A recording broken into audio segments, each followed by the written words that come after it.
ये देखते हुए कि यूनिवर्स के सभी मामलों की बिग बैंग में एक समान उत्पत्ति है, ये मान लेना उचित है कि यदि जीवन एक औसत आकार के तारे के एक छोटे से ग्रह पर रहता है, वो भी एक अनजानी आकाशगंगा में, तो ये अन्यत्र भी उत्पन्न हो सकता है। हो सकता है कि पूरा ब्रह्मांड जीवन के साथ खिलवाड़ कर रहा हो। हमारे सूर्य से पहले लाखों तारे बन चुके थे, जो कि बुद्धिमान होने की संभावना व्यक्त कर रहे थे। पृथ्वी के अस्तित्व में आने से बहुत पहले ही प्राणी अपनी आकाशगंगा में विकसित हो सकते थे। लेकिन अगर वहां जीवन है, तो हमारे साथ अब तक किसी ने संवाद क्यों नहीं किया? सितारों से हमें अलग करने वाली दूरी इतनी भारी है कि ये लगभग असंभव है कि पास के तारे के ग्रह के साथ भी संपर्क स्थापित हो सके। अगर हम रेडियो सिग्नल भेजते हैं हमारे सबसे नजदीकी सितारे सीरियस तक, तो 8.5 साल तक वो सिग्नल वहां पहुंच ही नहीं पाएगा। अगर सीरियस की परिक्रमा करते ग्रह पर हमारे संदेश को समझने वाला बुद्धिमान जीवन हो भी, तो उनके वापसी जवाब को हम तक पहुंचते 8.5 साल और लग जाएंगे। यानी हमारा संदेश पहुंचा या नहीं, ये जानने में 17 साल लग जाएंगे। सुदूर बसे ग्रहों के साथ संवाद करने में हमें सदियों लग जाएंगी।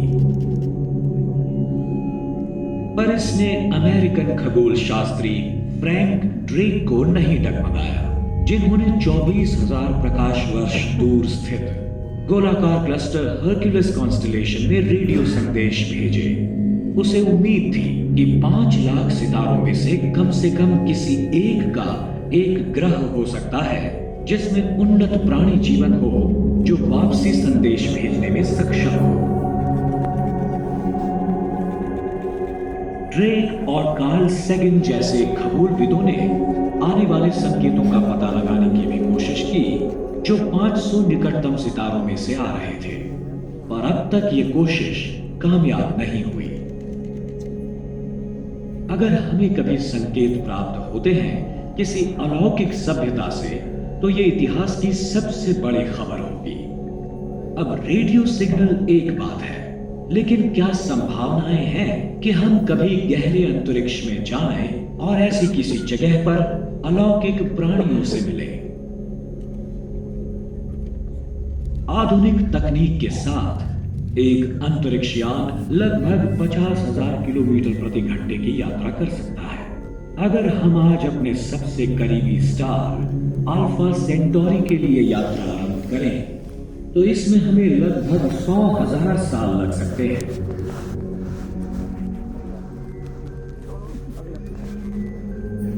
लेकिन अगर हम प्रकाश की गति से यात्रा करते हैं तो क्या होगा? तब इसमें लगेंगे केवल 4.5 साल। लेकिन जैसा कि आइंस्टाइन ने साबित किया था, उस तेजी से जाना असंभव है। 1,000 टन वजन वाले अंतरिक्ष यान को प्रकाश की गति पर चलने के लिए हमें आवश्यकता होगी पूरी आधुनिक दुनिया की ऊर्जा जितनी, जो वो अगले 5,000 साल में इस्तेमाल करेगी। हालांकि अगर भविष्य हमें ऊर्जा के नए स्रोतों और चमत्कारी चीजों से रूबरू कराता है तेजी से यात्रा करने के लिए, तो हो सकता है कि हम किसी दिन सबसे नजदीकी तारे की यात्रा कर सकें सिर्फ कुछ 100 वर्षों में। यह अकल्पनीय नहीं है। कौन कल्पना कर सकता था जब राइट बंधुओं ने पहली उड़ान भरी कि हम 80 से कम वर्षों में ही एक रीयूजेबल स्पेस शटल का निर्माण करेंगे? आइए भविष्य में देखें एक ऐतिहासिक घटना के बारे में जो थोड़ी देरी से हुई थी।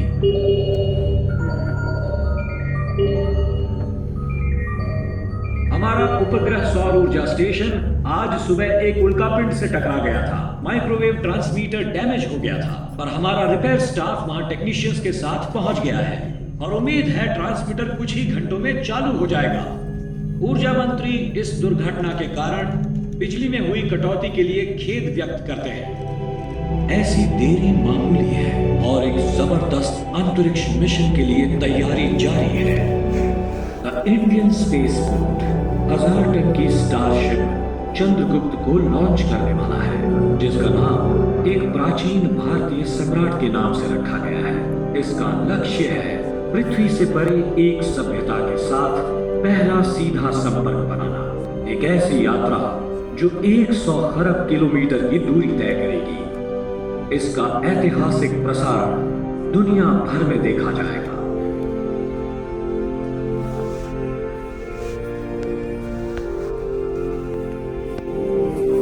स्पेसपोर्ट से परे लाखों लोग अद्वितीय अंतरिक्ष यान की एक झलक देखने के लिए इकट्ठे हुए हैं, जो एक बाहरी सभ्यता के लिए अपनी पहली यात्रा पर निकल पड़ेगा।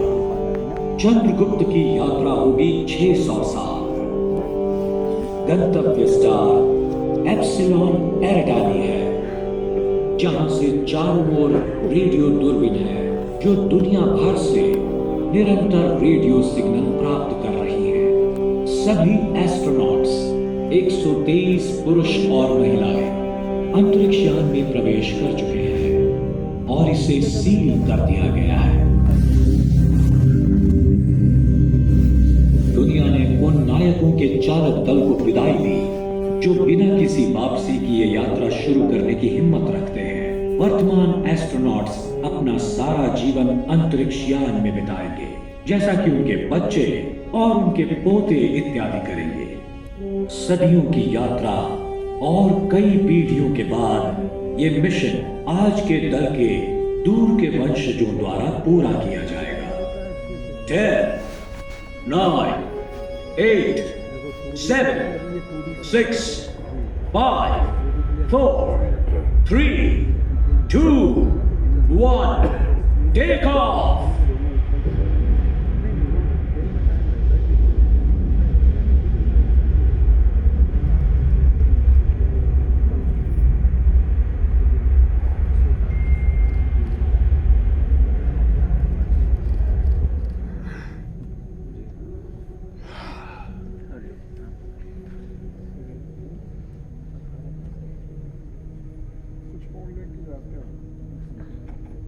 उम्मीद है कि आप सब आराम से हैं। वो एक शानदार लॉन्चिंग थी और अब हम कुछ मन भावन नजारे देखने वाले हैं। हाइपर क्रूजिंग स्पीड पर हम पहले से ही वीनस पर पहुंच चुके हैं। जुपिटर पार करते ही नाश्ता परोसा जाएगा। हम आपको एक रेगिस्तानी ग्रह का अच्छा दृश्य दिखाने जा रहे हैं। हमारे अनुमान के मुताबिक वीनस की सतह पर तापमान 860 डिग्री फ़ारेनहाइट है। किसी भी तरल चीज का वाष्पीकरण करने के लिए पर्याप्त गर्म, यहां तक कि सीसा भी पिघल जाए। बादल सल्फ्यूरिक एसिड से बने होते हैं। जब वीनस पर बारिश होती है, सतह इतनी गर्म होती है कि उससे टकराने से पहले ही बूंदों का वाष्पीकरण हो जाता है। आगे है लाल ग्रह मार्स। ये भी एक रेगिस्तानी ग्रह है, लेकिन मार्स वीनस की तरह उबलता गर्म नहीं है। इस वक्त इसका तापमान 70 डिग्री है, लेकिन आज रात तक ये 0 से नीचे 100 डिग्री हो जाएगा। आप एक मार्टियन छुट्टी पर पृथ्वी से आए पर्यटकों से भरा एक लोकप्रिय रिसोर्ट देख सकते हैं। ये शायद बारबडोस ना हो, लेकिन ये दृश्य अतुल्य है। अब हम जुपिटर के ग्रेविटेशनल फोर्स को महसूस कर रहे हैं, और जैसा कि आप खिड़कियों से देख सकते हैं, ये विशाल ग्रह घने बादलों की परतों के नीचे छिपा हुआ है, जिसमें ज्यादातर अमोनिया और सल्फर है। ये ऑरेंज स्पॉट एक हरिकेन जैसा तूफान है जो कम से कम 300 वर्षों से उग्र है। ये तूफान इतना विशाल है कि 3 पृथ्वी इसके अंदर समा सकती है।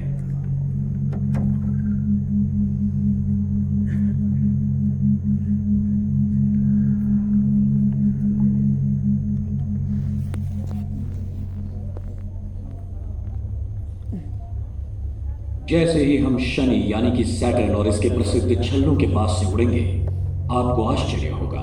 दूर से छल्ले रेशमी दिखते हैं, लेकिन करीब से आप देख सकते हैं कि वास्तव में वो बर्फ से ढकी चट्टानों की परतें हैं जो आकार में भिन्न हैं, छोटे कंकड़ से लेकर विशाल शिलाखंड तक।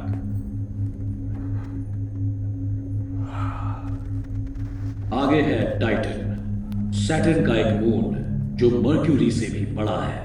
इसके नाइट्रोजन युक्त वातावरण की वजह से वैज्ञानिकों ने अनुमान लगाया है कि टाइटन पर जीवन का कोई रूप हो सकता है। बदकिस्मती से हम बाहरी ग्रहों को पारित नहीं करेंगे। टाइटन से हमारा मार्ग सौर मंडल से बाहर चला जाएगा। हम इंटरस्टेलर स्पेस में प्रवेश कर रहे हैं। अगर आप पीछे की ओर देखते हैं तो आप देखेंगे दूर जाता हुआ सूर्य, जिसे हम जानते हैं और जिस पर जीवन भर निर्भर रहे हैं, अब किसी भी अन्य स्टार से यह अलग नहीं दिखता।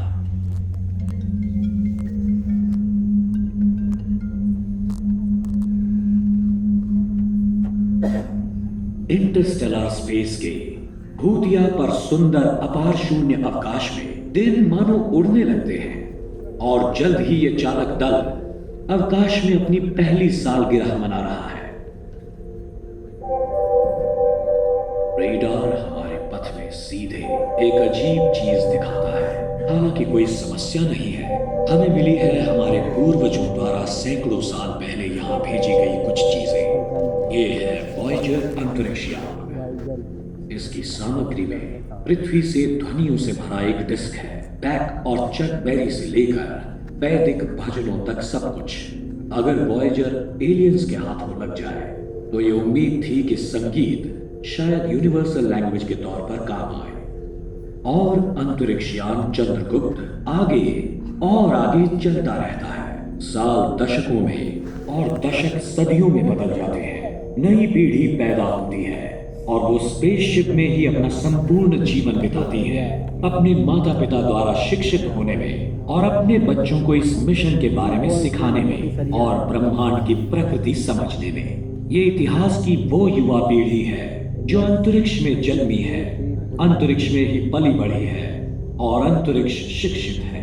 अपने आप की कल्पना करें इन्हीं बच्चों में से किसी एक के रूप में कि आप एक खगोल विज्ञान वर्ग में हैं और आप सीख रहे हैं ये वाकई चौंकाने वाली बात है कि आसमानी तारे भी बिल्कुल इंसानों की तरह ही हैं। उनका जन्म का समय और मृत्यु का समय तय होता है। कुछ अकेले होते हैं तो कुछ के साथ ही होते हैं, कुछ छोटे होते हैं तो कुछ बहुत ही बड़े।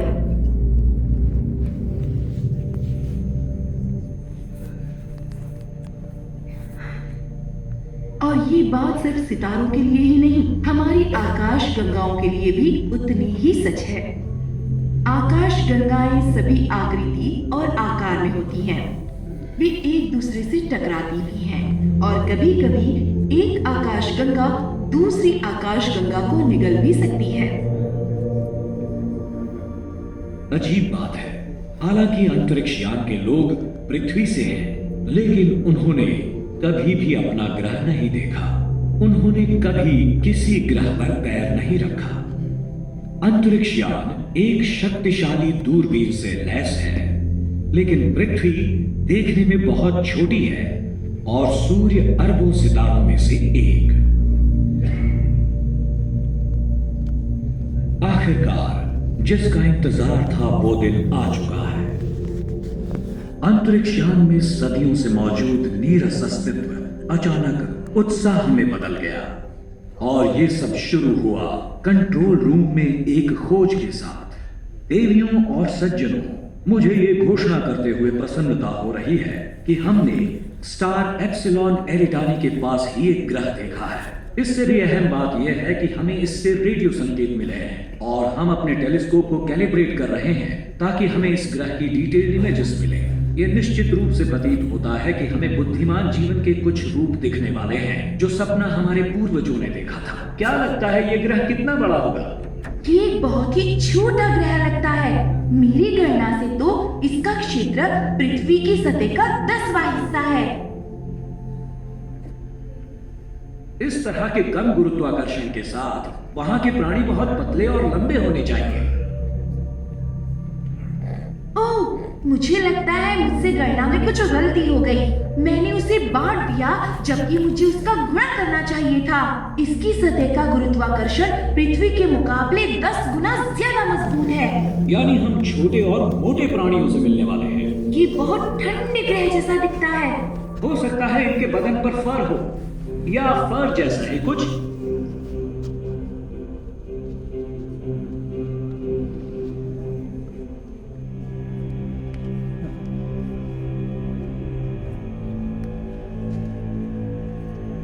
सभी ध्यान दें। हम उतर रहे हैं, लैंडिंग की तैयारी करो।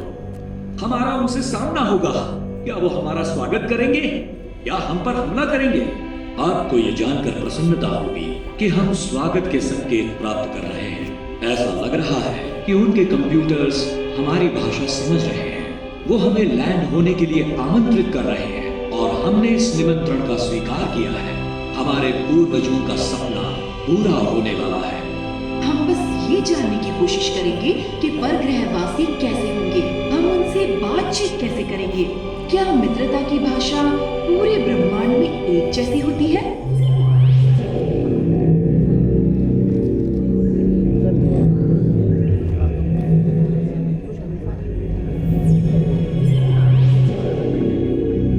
सितारों को देखते ही हम ख्वाब देखने लगते हैं। क्या ये कल्पना है या हमारा भविष्य? हो सकता है आपके अपने वंशज ये यात्रा करें और ब्रह्मांड के दूसरे कोने से आए प्राणियों से मित्रता करें।